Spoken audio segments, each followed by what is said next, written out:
Bonsoir à toutes et à tous, et bienvenue chez les Fées du Minuit. Ce soir, je vais vous raconter une histoire qui mêle intrigue, romance et illusion. Découvrez le secret de l'illusion. Très bonne écoute. La salle était pleine ce soir-là. À Paris, en cette fin de siècle, l'air était lourd de poussière et de chaleur humaine. Les lampes à gaz diffusaient une lumière orangée, vacillante, qui dessinait des ombres mouvantes sur les boiseries sculptées du théâtre. Le public, endimanché, se pressait dans les fauteuils. Les éventails battaient comme des ailes nerveuses.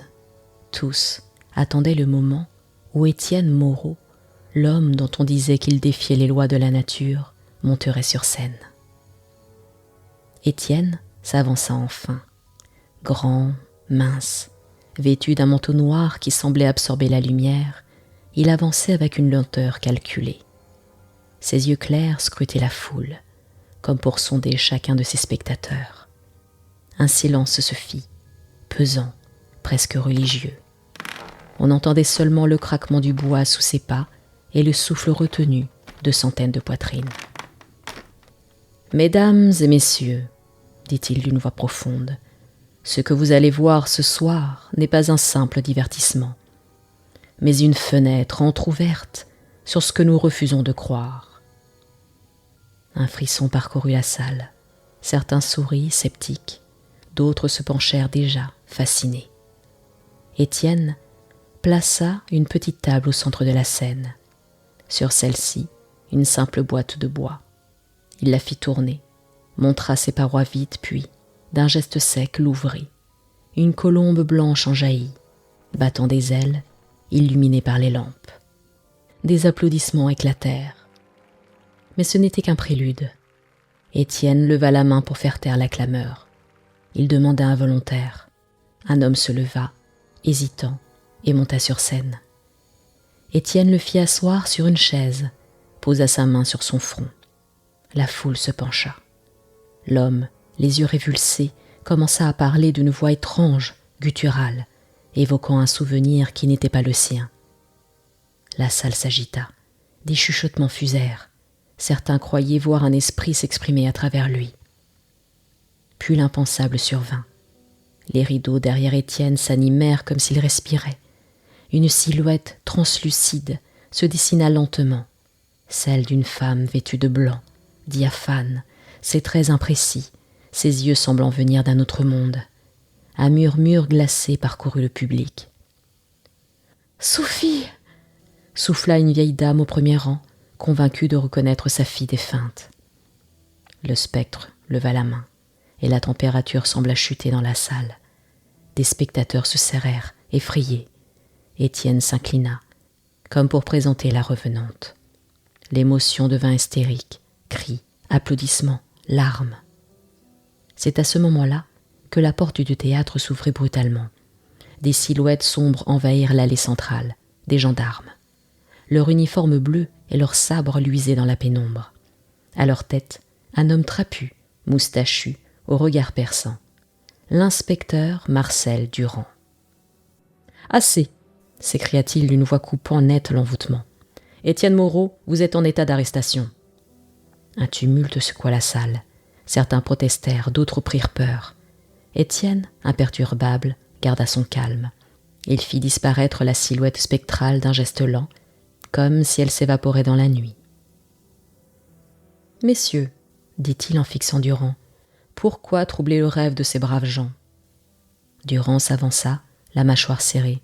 « Parce que vos rêves sèment le désordre, parce que vous manipulez les foules, parce que ce que vous prétendez montrer n'a rien d'innocent. » Un silence s'installa. Étienne, toujours maître de lui, s'inclina légèrement. « Alors, arrêtez-moi si tel est votre devoir. » Les gendarmes s'approchèrent. Claquement de bottes, chaîne prête. Étienne tendit ses poignets. Mais au moment où le fer toucha sa peau, les chaînes tombèrent, ouvertes, comme si les serrures avaient fondu. La salle entière poussa un cri d'étonnement. Durand fronça les sourcils. Était-ce un tour de plus ou quelque chose d'autre? Le rideau s'abattit brutalement, mettant fin à la représentation. Les gendarmes forcèrent l'illusionniste à descendre de scène. Le public, partagé entre fascination et peur, applaudit encore, comme si l'arrestation elle-même faisait partie du spectacle. Dans le couloir sombre menant aux loges, Marcel Durand gardait son regard fixé sur Étienne. Derrière la rigidité de son uniforme, un trouble naissait. Il venait de rencontrer un homme qui savait transformer l'impossible en réalité, et il pressentait déjà que cette affaire allait bouleverser tout ce qu'il croyait vrai. Revenons plusieurs années en arrière. La pluie tombait fine sur la campagne française, un rideau gris qui enveloppait les champs et les collines. Le passé, comme une pièce interdite, s'ouvrit dans l'esprit d'Étienne Moreau, ramenant avec lui l'odeur humide de la terre et des pierres moussues de son village natal. C'était là, bien avant les théâtres parisiens et les illusions spectaculaires, qu'il avait rencontré celle qui allait marquer sa vie à jamais, Sophie de Valençay. Étienne n'était alors qu'un garçon de 12 ans, fils d'un simple menuisier. Ses journées se partageaient entre les copeaux de bois, les éclats de marteau de son père et ses propres escapades dans les bois, où il se perdait dans des rêveries qu'il ne partageait à personne. Il aimait surtout ces instants de solitude, quand les rayons du soleil filtraient entre les branches et que les poussières de lumière semblaient danser dans l'air comme des esprits invisibles. C'est dans un de ces chemins boisés qu'il la vit pour la première fois, Sophie, robe claire tachée de boue, essayant de franchir un ruisseau en équilibre sur une pierre humide. Elle était la fille d'un noble, il le savait. Leur monde ne devait pas se croiser. Et pourtant, quand elle glissa, il fut là pour lui tendre la main. « Tu aurais pu tomber, dit-il, un sourire timide au coin des lèvres. Elle rit doucement, un éclat pur qui résonna longtemps en lui. « Et toi, tu n'aurais pas dû m'aider. Mon père n'aime pas que je parle aux enfants du village. » « Alors il n'aurait qu'à jamais le savoir, » répondit Étienne, bravache malgré son cœur qui battait trop vite. À partir de ce jour-là, ils se retrouvèrent en secret. Dans les clairières, près des vieilles pierres abandonnées, où les ronces dressaient leurs griffes, ils inventaient des histoires, jouaient à cache-cache avec le temps. Étienne, habile de ses mains, confectionnait des petits tours pour la faire rire. Un caillou qui disparaissait sous sa paume, une pièce de cuivre qui surgissait derrière son oreille. Sophie applaudissait, émerveillée. « Comment fais-tu » demandait-elle à chaque fois. « Si je te le disais, ce ne serait plus de la magie » répliquait-il en haussant les épaules. Mais ce qu'il gardait pour lui, c'était ce feu intérieur, cette certitude étrange qu'il n'imitait pas seulement les tours des colporteurs du marché. Il approchait quelque chose de plus grand, une vérité cachée derrière les apparences. Et Sophie, de son rire, en devenait la première confidente. Leurs promenades se firent plus longues, leurs silences plus lourds de sens. Un après-midi, alors que le soleil tombait derrière la colline, ils s'arrêtèrent sous un vieux chêne tordu. Étienne avait gravé leurs initiales dans l'écorce. Sophie posa ses doigts dessus. « Promets-moi qu'on ne s'oubliera jamais, » dit-elle. Il prit sa main hésitant, puis la serra fort. « Je te le jure. » Leurs lèvres se frôlèrent, timides, dans un serment silencieux. Mais le monde, implacable, vint briser cette bulle fragile. Un soir, alors qu'Étienne rentrait d'une de leurs rencontres, 2 hommes l'attendaient devant la maison de son père, des serviteurs du comte de Valençay. Ils le saisirent rudement, le plaquèrent contre le mur. « Le maître interdit que sa fille fréquente un gamin de ton espèce » cracha l'un d'eux. Étienne sentit la peur lui nouer la gorge, mais aussi une colère sourde. On le menaça, on l'avertit. S'il s'approchait encore de Sophie, les conséquences seraient terribles. Le lendemain, Sophie ne vint pas, ni le surlendemain. Quand enfin il osa approcher du manoir, il vit à travers les grilles et les silhouettes sévères des gardes. Elle lui adressa un signe de la main depuis une fenêtre, discret, tremblant, avant qu'un rideau ne retombe lourdement. La séparation était consommée. Étienne resta longtemps à fixer ce chêne où leurs initiales s'entrecroisaient. Chaque lettre gravée brûlait dans son esprit comme une plaie ouverte. Il comprit alors que son seul refuge serait dans l'art qu'il commençait à dompter, l'illusion. Créer un monde où les barrières sociales, les interdits, les lois de la nature elle-même pouvaient être renversées. Un monde où peut-être il pourrait retrouver Sophie. Et dans l'ombre des bois, un serment muet résonna. Il reviendrait, un jour. Rien ni personne ne l'en empêcherait.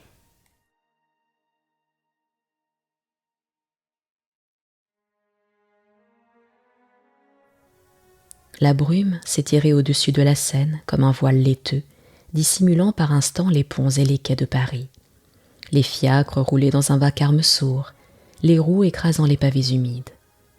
Après plus de 15 ans d'errance, d'Orient en Angleterre, d'Autriche en Italie, Étienne Moreau revenait enfin dans son pays. Le port de ses épaules, plus droit, son regard plus grave, trahissait l'homme qu'il était devenu, un maître des illusions, craint et admiré partout où il avait joué. Il s'était forgé une réputation d'énigme vivante. Dans les salons, on murmurait qu'il connaissait les secrets des mages orientaux. D'autres juraient qu'il avait étudié la science occulte auprès d'alchimistes disparus. Lui se contentait de sourire, laissant le mystère nourrir sa légende. Son premier spectacle parisien se tenait dans un théâtre rénové, aux dorures rutilantes, où la bonne société se pressait. Les femmes arboraient plumes et soieries, les hommes moustaches cirées et gilets brodés. Lorsque les rideaux s'ouvrirent, Étienne apparut, silhouette sombre dans la lumière des lampes électriques, dont l'éclat neuf paraissait hésiter à s'imposer au gaz. Les murmures cessèrent aussitôt. « Mesdames et messieurs, déclara-t-il avec un calme maîtrisé, je ne suis que l'intermédiaire d'un monde que nous effleurons à peine. Ce soir, vous verrez ce que vos yeux refusent d'admettre. » Le spectacle fut un déchaînement de prodiges. Une montre à gousset qui s'arrêtait net entre ses doigts, des objets qui se dissipaient en fumée, un miroir dans lequel les spectateurs voyaient leur propre reflet, mais plus vieux de 10 ans. Des femmes se signaient, des hommes serraient les dents, incapables d'expliquer ce qu'ils voyaient. À la fin, le tonnerre des applaudissements fit vibrer les murs. Dans la loge de l'artiste, plus tard, les bouquets de roses s'empilaient, les billets de félicitations s'entassaient. Mais un nom, glissé dans une conversation, vint briser l'exaltation de la soirée. Marcel Durand, désormais commissaire chargé de la sécurité des spectacles, était venu en personne observer les tours. Il avait croisé un vieil ami du comte de Valençay, qui évoquait avec complaisance les fiançailles imminentes de Sophie de Valençay avec Louis de Montferrand, héritier d'une des plus puissantes familles de France. Étienne sentit une brûlure glacée lui parcourir la poitrine. Sophie. Elle vivait, à 2 pas de lui, mais promise à un homme dont on disait qu'il ambitionnait de prendre place auprès des plus hautes instances de l'État. Louis de Montferrand, un nom qui respirait l'orgueil et l'autorité.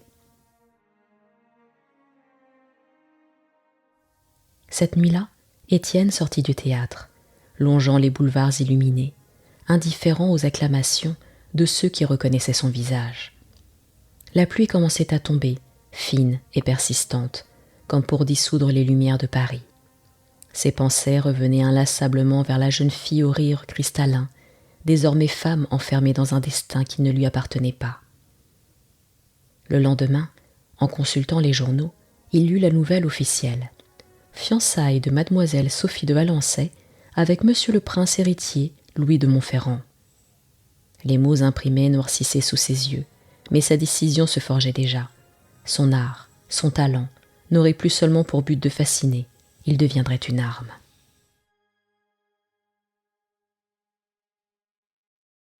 Le soir, Marcel Durand le retrouva en coulisses. Son regard sévère cherchait à percer le voile d'impassibilité d'Étienne. « Vous troublez les esprits, Moreau. Vos illusions sèment le doute, et certains n'y voient plus de tours, mais de véritables sortilèges. » Étienne esquissa un sourire sans joie. « Qu'est-ce qu'une illusion, commissaire? Un mensonge ou une vérité que nous refusons de voir ?» Durand fronça les sourcils. Il n'avait pas de réponse. Mais il le savait, au fond, que le retour d'Étienne n'était pas un simple événement artistique. C'était l'amorce d'un bouleversement. Et dans ce bouleversement, une femme au nom de Valençay en serait l'épicentre.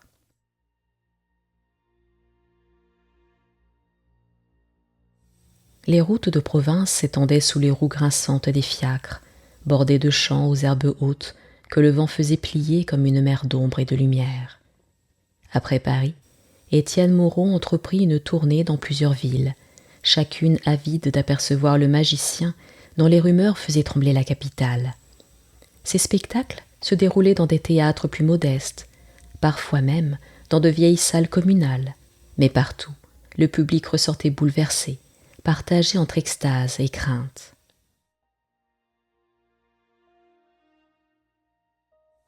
Dans une petite ville de Bourgogne, il fit apparaître, au milieu d'une salle obscure, un arbre entier, dont les branches chargées de fruits semblaient pousser en quelques secondes à peine. Les spectateurs, pétrifiés, osaient à peine toucher les pommes qui, pourtant, exhalaient une odeur bien réelle. Ailleurs, il invoqua une silhouette qui traversait le mur d'un cloître abandonné, laissant derrière elle une traînée de lumière phosphorescente. Partout, les rumeurs grandissaient. Étienne ne faisait pas que divertir, il ébranlait les certitudes. Son nom, porté de bouche en bouche, finit par atteindre les salons dorés du pouvoir. À Versailles, où Louis de Montferrand préparait ses ambitions, on parla de ce magicien capable de faire croire aux morts qu'il pouvait revenir, aux vivants qu'il pouvait disparaître. La curiosité se mua en défi. Louis, orgueilleux et avide de démonstrations qui nourrissaient son autorité, fit envoyer une invitation impérative. Étienne devait se produire devant lui dans l'intimité d'un cercle choisi. Le soir venu, le château brillait de mille feux. Les lustres du cristal jetaient des éclats blancs sur les dorures, et les domestiques s'activaient en silence, réglant jusqu'au moindre détail. Étienne traversa les couloirs aux tapis épais, son manteau noir flottant derrière lui comme une ombre. Il pénétra dans le salon où se tenait Louis de Montferrand et quelques invités tirés sur le volet, des conseillers, des officiers et Sophie.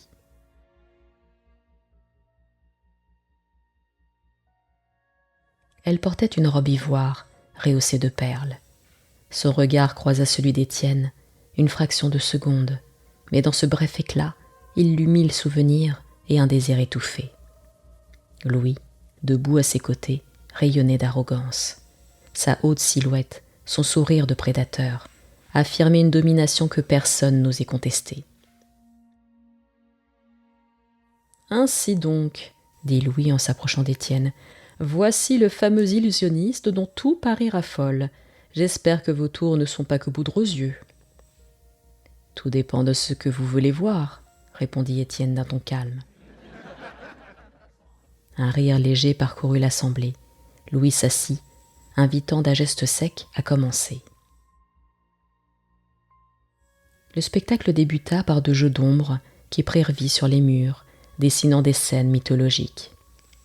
Puis, devant un silence tendu, Étienne invita Louis à lui remettre son épée de parade. Le noble hésita, fronça les sourcils, puis céda.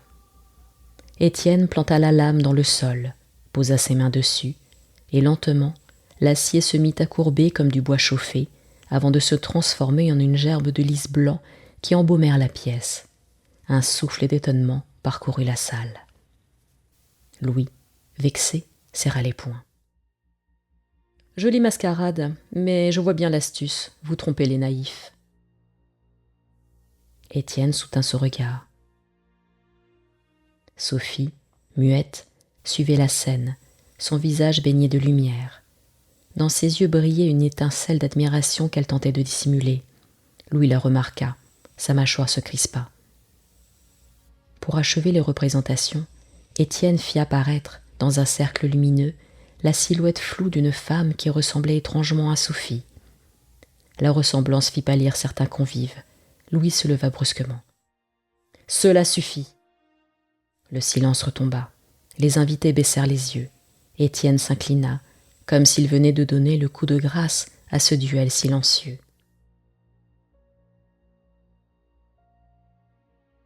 En quittant le salon, escorté par un valet, il sentit encore le poids du regard de Sophie sur lui, un appel muet, une promesse, et la certitude que cette confrontation n'était que le commencement.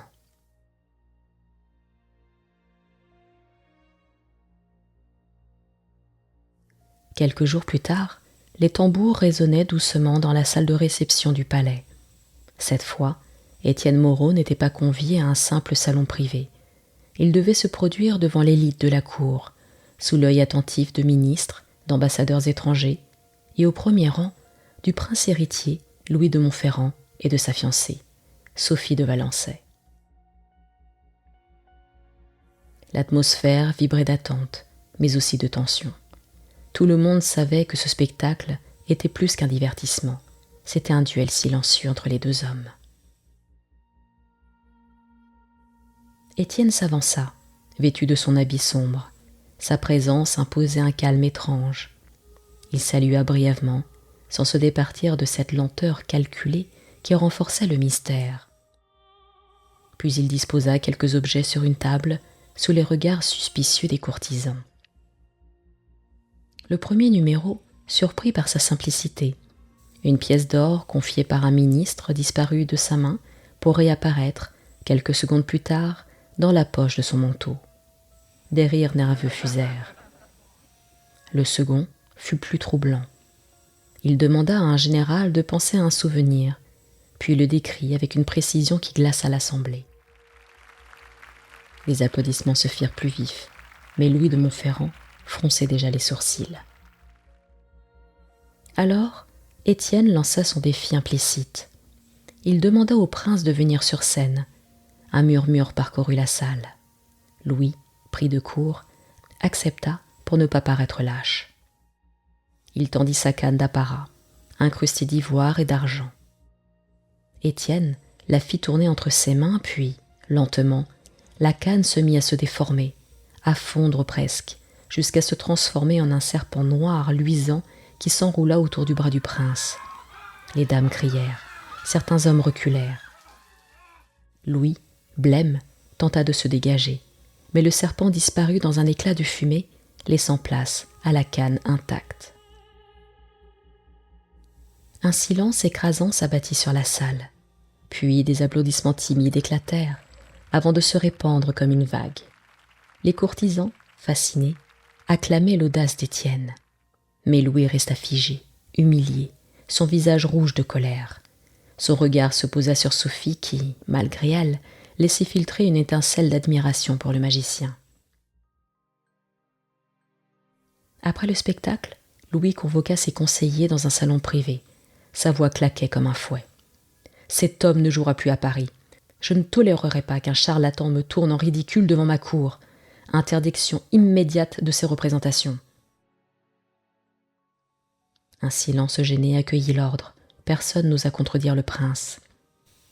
Le lendemain, les affiches des spectacles d'Étienne furent arrachées des murs. Les théâtres reçurent l'interdiction formelle de l'accueillir. La ville, cependant, bruissait de rumeurs. Plus on le bannissait, plus son nom circulait, auréolé d'un mystère dangereux. Une nuit, alors qu'il rangeait ses instruments dans l'ombre d'une loge désertée, Étienne entendit un léger froissement de soie derrière lui. Sophie se tenait là, le visage pâle, les yeux brillants. « Vous avez été imprudent, » murmura-t-elle. « Louis ne vous pardonnera jamais. » Étienne s'approcha, le regard se liant dans le silence. « J'ai seulement montré ce qu'il est, » dit-il doucement, « un homme qui croit dominer, mais qui n'est qu'un pantin de sa propre peur. » Elle posa une main tremblante sur son bras. « Vous devez partir, Étienne, pour votre vie. Mais si je pouvais, je vous aiderais. » Un instant suspendu les enveloppa, une promesse muette. Puis, elle s'éloigna, disparaissant dans le couloir obscur, laissant Étienne face à son destin. Plus que jamais, il savait que l'interdit ne faisait qu'attiser le feu, et ce feu ne demandait qu'à brûler. La nuit étendait son manteau sur Paris, nappant les toits d'une lueur blafarde. Les rues bruissaient de fiacres attardés, mais dans un hôtel particulier de la rive gauche, le silence dominait. Étienne avait trouvé refuge dans une chambre discrète, prêtée par un ami de confiance. C'est là que Sophie le rejoint, vêtue d'une cape sombre qui dissimulait son visage. Son souffle haletant trahissait la peur de s'être fait suivre. « Sophie, » murmura Étienne en l'accueillant, « vous avez risqué trop grand pour venir. » Elle retira sa capuche, dévoilant ses traits tirés par l'angoisse et l'épuisement. « J'avais besoin de vous voir. Louis devient chaque jour plus violent, plus avide. Il prépare quelque chose, Étienne, quelque chose de dangereux. » Ils s'assirent face à face, la flamme d'une lampe vacillante jetant des ombres mouvantes sur leurs visages. Sophie raconta, d'une voix brisée, ce qu'elle avait surpris lors de réunions nocturnes dans le cabinet de Louis. Des plans de manœuvres militaires, des promesses d'alliances secrètes, la préparation d'un coup destiné à renverser l'équilibre du pouvoir. « Il veut plus que le titre de prince héritier, souffla-t-elle. Il veut le trône lui-même, et pour cela, il est prêt à écraser quiconque se dressera sur son chemin. »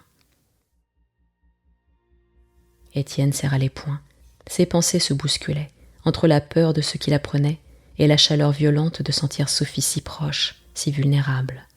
« Alors, il faut le révéler, » dit-il d'une voix basse. « Le peuple doit savoir. » « Et qui nous croira ? Un illusionniste et une fiancée promise ? Louis contrôle déjà les journaux, les ministres, les soldats. » Un lourd silence s'installa, puis Sophie posa sa main sur celle d'Étienne, ses yeux cherchant refuge dans les siens. « Mais vous avez quelque chose que lui n'aura jamais, le pouvoir de faire voir aux gens ce qu'ils refusent de croire. » Étienne la regarda longuement. Leur lien d'enfance, brisé par les années, renaissait dans cette chambre étroite. L'air vibrait d'une tension qu'aucun mot ne pouvait apaiser. Leurs visages se rapprochèrent. Leurs lèvres se frôlèrent enfin, scellant une promesse nouvelle. Le reste de la nuit s'écoula dans des murmures et des silences lourds de sens. Sophie, blottie contre lui, parla des humiliations subies, de la peur qui grandissait dans le palais, des menaces voilées de Louis. Étienne, lui, songea à la manière dont son art pourrait devenir une arme contre l'oppression. Au petit matin, avant de repartir, Sophie se redressa, ses yeux brillants d'une détermination fragile. « Je vous aiderai. Même si je dois trahir mon nom, ma famille, je vous aiderai. Louis doit tomber. » Étienne l'embrassa une dernière fois, comme pour lui transmettre la force qui lui manquait. Quand la porte se referma derrière elle, il sut que le chemin qu'ils avaient choisi n'avait plus de retour possible. Le combat ne se jouerait pas seulement sur scène, mais dans l'ombre, au cœur même du pouvoir.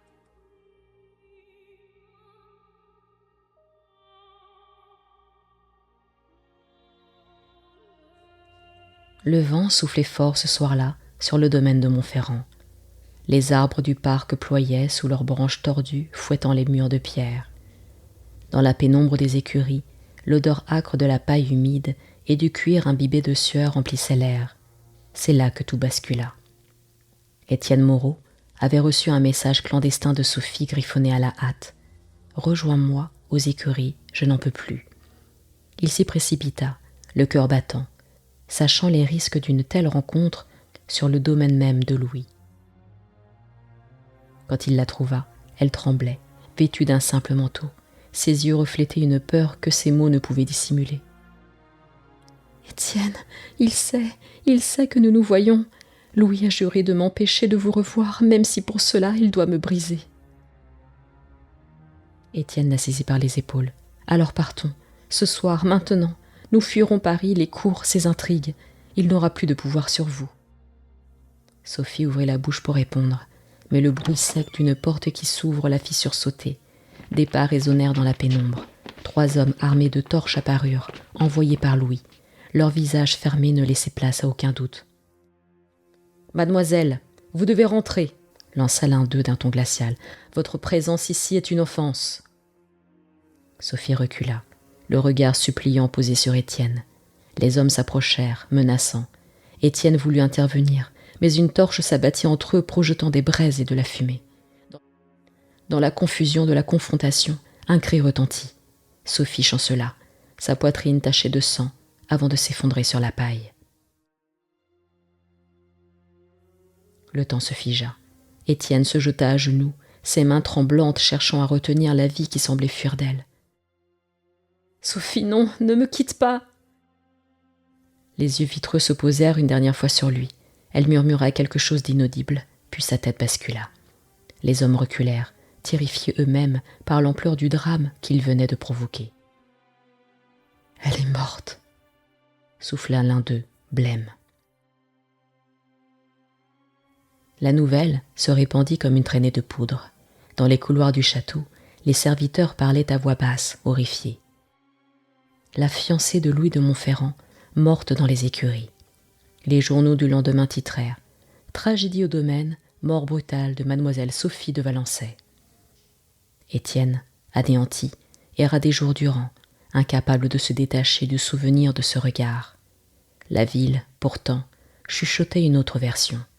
Certains affirmaient avoir vu le corps disparaître mystérieusement. D'autres disaient que le cercueil était trop léger. Mais pour l'heure, Étienne ne voyait qu'un gouffre. Sa Sophie, l'unique amour de sa vie, venait de lui être arraché.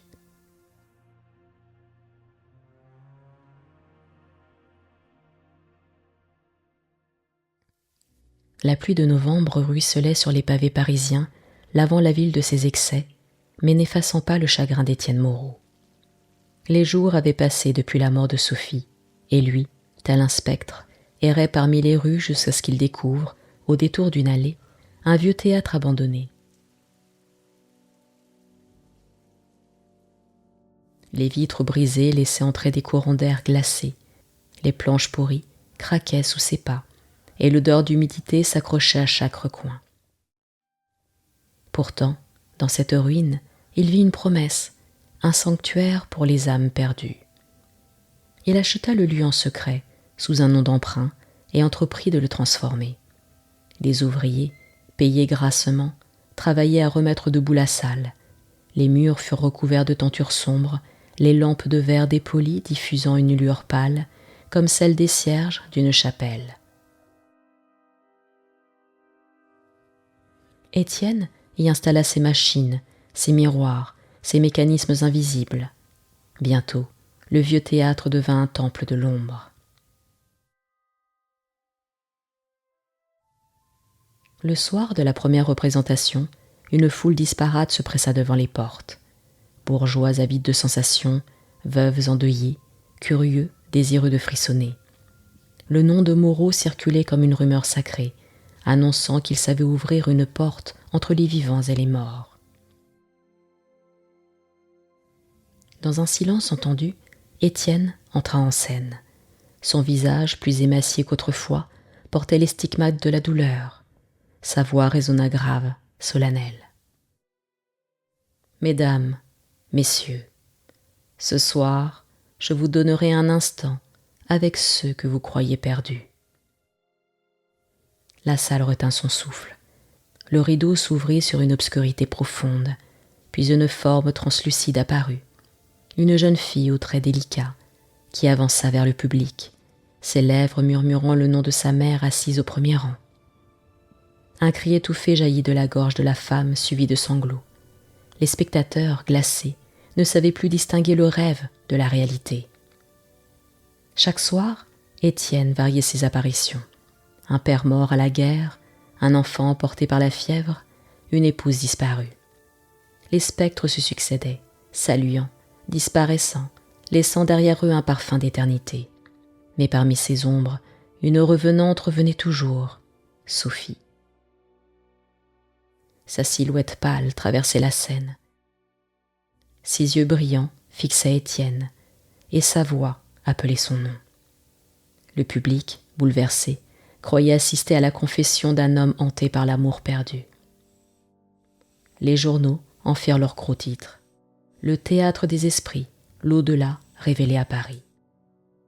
Les uns criaient au miracle, d'autres dénonçaient une supercherie. Mais l'opinion vacilla. Dans les salons, on murmurait que Louis de Montferrand, fiancé d'une morte revenue sur scène, ne pouvait qu'en être éclaboussé. Un soir, alors que la salle vibrait encore de l'apparition d'un soldat mort, Marcel Durand se faufila dans les coulisses. Il trouva Étienne, pâle, trempé de sueur, mais le regard brûlant d'une intensité nouvelle. « Vous jouez avec le feu, Moreau, dit Durand. Les gens croient à vos fantômes. Ils doutent des vivants, des puissants. Vous êtes en train de semer une révolte silencieuse. » Étienne le fixa, un sourire amer aux lèvres. « N'est-ce pas ce qu'il faut, commissaire? Que la vérité se ferait un chemin dans l'ombre des illusions ?» Durand resta un moment sans répondre, troublé. Puis il s'éloigna, laissant derrière lui le parfum lourd des tentures et le murmure des spectres. La salle du théâtre vibrait ce soir-là d'une tension presque insoutenable. Les spectateurs s'étaient pressés en masse, les visages figés entre peur et curiosité. Depuis plusieurs semaines, les représentations d'Étienne Moreau faisaient parler tout Paris. Mais cette fois, chacun sentait que l'air lui-même recelait une menace. Les rideaux de velours, lourds, comme des draps funèbres, s'écartèrent lentement. Étienne apparut, silhouette sombre, le regard habité par une détermination glaciale. « Mesdames et messieurs, commença-t-il d'une voix profonde, parfois les morts réclament justice. Ce soir, l'un d'eux reviendra pour parler. » Un frisson parcourut la foule. Les murmures se turent aussitôt.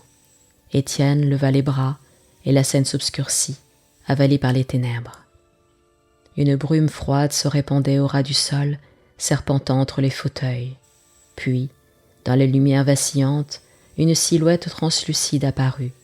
Les traits délicats, la robe claire, le regard brûlant, Sophie de Valençay. Un cri étouffé jaillit des rangs. Des femmes se saignèrent. Certains hommes se levèrent, blêmes. La voix spectrale de Sophie résonna dans la salle, claire et implacable. « On m'a arraché à la vie, trahi par ceux qui devaient me protéger. » Le public retint son souffle. Tous savaient à qui elle faisait allusion. Sophie tourna lentement la tête vers les premiers rangs. Son doigt diaphane se tendit vers une silhouette bien réelle. Louis de Montferrand, le prince héritier pâlit, ses yeux s'écarquillèrent.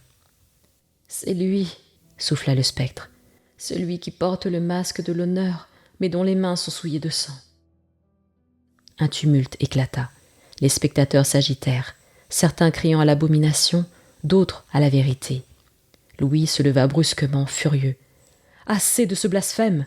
hurla-t-il. « Ce n'est qu'une supercherie. » Mais déjà, le mal était fait. Les regards pesaient sur lui, lourds de soupçons. Des murmures parcouraient la salle. Et si le spectre disait vrai? Marcel Durand, assis dans l'ombre du balcon, observait la scène avec une attention redoublée. Depuis des semaines, il enquêtait discrètement, rassemblant des témoignages contradictoires sur la mort de Sophie. Ce soir, il comprenait. Étienne ne se contentait pas de jouer avec les illusions. Il mettait en accusation un homme au pouvoir grandissant. Durand quitta la salle avant la fin, glissant dans les coulisses. Il fouilla les machineries, observa les mécanismes d'ombre et de miroir. Mais ce qu'il découvrit ne fit que renforcer son trouble. Les illusions d'Étienne étaient d'une précision infernale, mais derrière l'artifice, un vide demeurait. Comment expliquer la force avec laquelle Sophie paraissait vivante? Comment expliquer ses regards, ses gestes, si proches de la vérité? Dans la salle, l'illusion continua. Sophie disparut dans un souffle glacé, emportant avec elle le murmure d'un peuple qui doutait. Louis, blême et tremblant, quitta les lieux escorté de ses gardes, conspué par certains spectateurs. Étienne, seul au centre de la scène, salua lentement. Sa voix résonna une dernière fois. « La vérité se cache toujours derrière un voile. À vous de décider si vous oserez le soulever. » Dans l'ombre du théâtre, Marcel Durand comprit que la bataille ne se jouait plus seulement dans les coulisses du pouvoir. Elle se déroulait désormais sous les yeux de tout un peuple.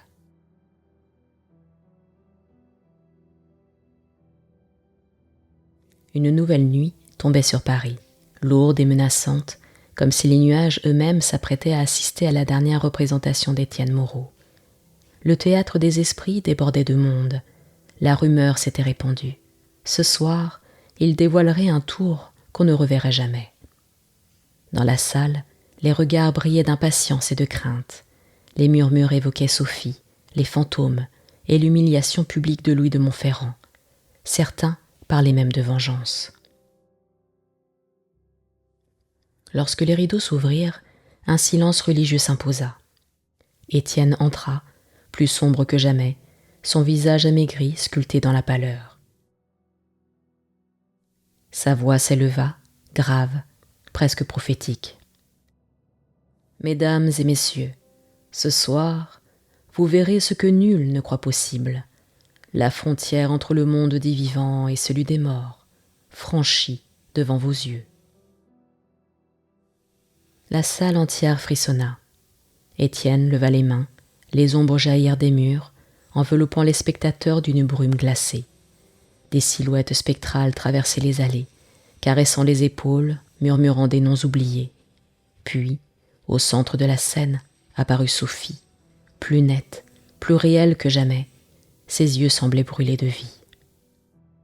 « Justice, dit-elle d'une voix claire. Justice pour les innocents, justice pour les trahis. » Dans la salle, un tumulte monta. Tous se tournèrent vers Louis de Montferrand, assis parmi les dignitaires. Son visage blême, ses mains tremblantes trahissaient sa peur.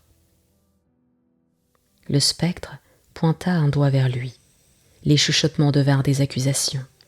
Louis bondit sur ses pieds, la colère masquant mal la panique. « Mensonge !» cria-t-il, « ce n'est qu'une comédie de foire !» Mais déjà, l'assemblée grondait. Ses alliés détournaient le regard. Étienne s'avança au bord de la scène. Son ombre gigantesque projetée contre le mur. Il ouvrit les bras. Alors que chacun voit la vérité. Et soudain, dans un éclair, son corps sembla se dissoudre. Ses contours vacillèrent, sa silhouette se fragmenta comme une image brisée dans un miroir. En un souffle, il disparut. La scène était vide. Un cri s'éleva dans la salle, mêlé d'effroi et de fascination. Certains jurèrent avoir vu Étienne traverser le rideau comme une ombre. D'autres affirmèrent qu'il s'était volatilisé sur leurs yeux. Le chaos s'installa. Louis, au bord de l'effondrement, tituba, cherchant un appui qui ne venait pas. Les spectateurs se levaient, hurlant, convaincus d'assister à un miracle ou à une damnation. Dans l'ombre du balcon, Marcel Durand observait, son esprit travaillant à toute allure. Il comprenait enfin. Les illusions d'Étienne n'étaient pas seulement des tours, mais un plan savamment orchestré. La disparition du magicien, l'accusation spectrale, tout visait à détruire Louis de Montferrand. Le commissaire se leva, serrant la rampe entre ses mains. Il savait. Étienne avait gagné. Le prince héritier, pris au piège d'une opinion publique, convaincu de sa culpabilité, ne se relèverait jamais. Déjà, les rumeurs l'étranglaient, et dans le tumulte, son cri résonna comme un dernier sursaut. « Je n'ai rien fait, ce n'est pas moi !» Mais personne n'écoutait. Ses propres gardes détournèrent les yeux. Son pouvoir s'effondrait, pierre après pierre, sous le poids d'une illusion devenue réalité. Lorsque les torches s'éteignirent et que la salle se vida, il ne resta que le souvenir d'un prodige, Étienne Moreau, disparu aux yeux du monde, laissant derrière lui la chute d'un prince et le parfum d'un mystère que nul ne saurait jamais percer entièrement.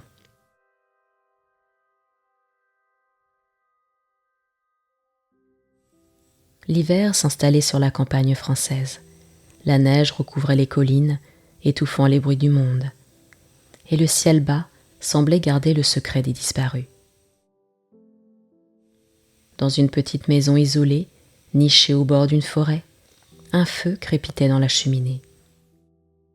La lumière dansante des flammes éclairait deux silhouettes assises côte à côte. Étienne Moreau passait une main dans les cheveux de Sophie de Valençay. Elle souriait, ses joues rosies par la chaleur du foyer, ses yeux encore brillants des souvenirs récents. Elle n'était pas morte, elle ne l'avait jamais été. Tout avait été orchestré, pensé dans l'ombre, avec la précision d'un mécanisme invisible. Sa chute dans les écuries, le sang sur sa robe, le cercueil trop léger. Tout n'était qu'un acte du plus grand spectacle. « Nous avons réussi !» souffla Sophie, sa voix empreinte d'un mélange de soulagement et de mélancolie. Louis a perdu tout ce qu'il croyait posséder. Étienne lui prit la main, son regard se perdit dans les flammes. Le pouvoir détruit ceux qui s'y accrochent. Lui ne voyait que le trône. Moi, je ne voyais que toi. Elle serra ses doigts, émue. Pendant un instant, le silence des bois les enveloppa, seulement troublé par le crépitement du feu et le souffle du vent contre les vitres. Ils étaient libres. Pour la première fois, ni les serres d'un père autoritaire, ni la haine d'un fiancé orgueilleux, ni l'œil scrutateur du public ne pesaient sur eux.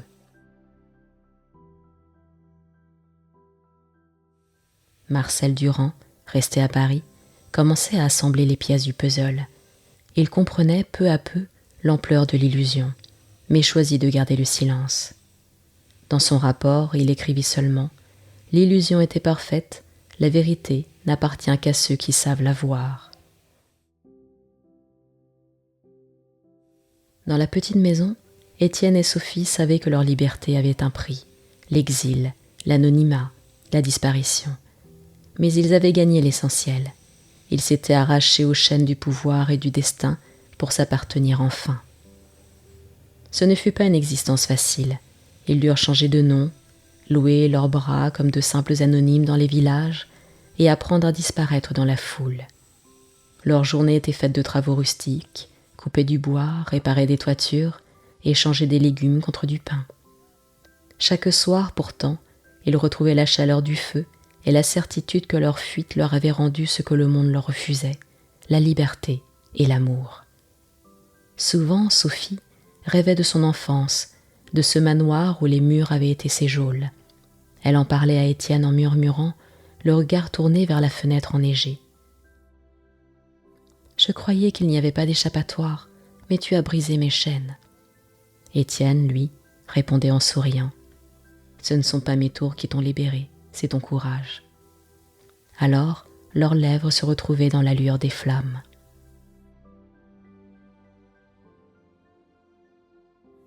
Les saisons passèrent.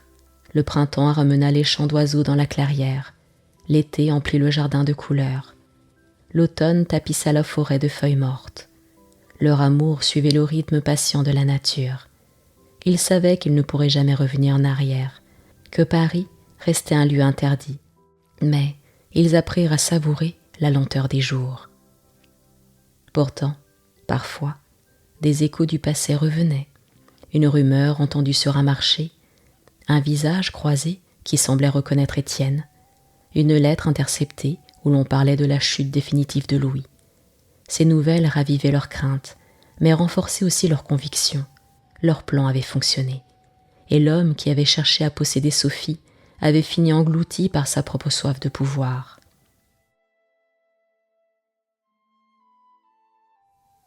Un soir d'été, assis sur un banc de pierre devant leur maison, ils contemplèrent les étoiles. Sophie posa sa tête contre l'épaule d'Étienne. « Nous vivons dans une illusion, mais c'est la nôtre. » Il répondit doucement. « L'illusion la plus belle, c'est celle qui nous rend heureux. » Et leurs regards se perdirent dans le ciel constellé. Ainsi s'écoulèrent des années. Étienne et Sophie demeurèrent deux fantômes aux yeux du monde, mais deux êtres bien vivants dans le secret de leur refuge.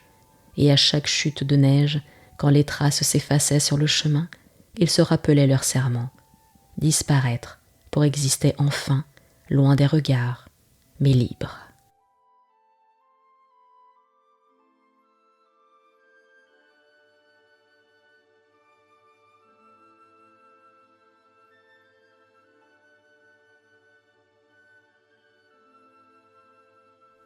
C'était la fée de minuit. Je vous remercie. Si vous avez aimé cette histoire, n'hésitez pas à la liker, à la partager. Je vous retrouve très prochainement pour une nouvelle histoire. À très bientôt.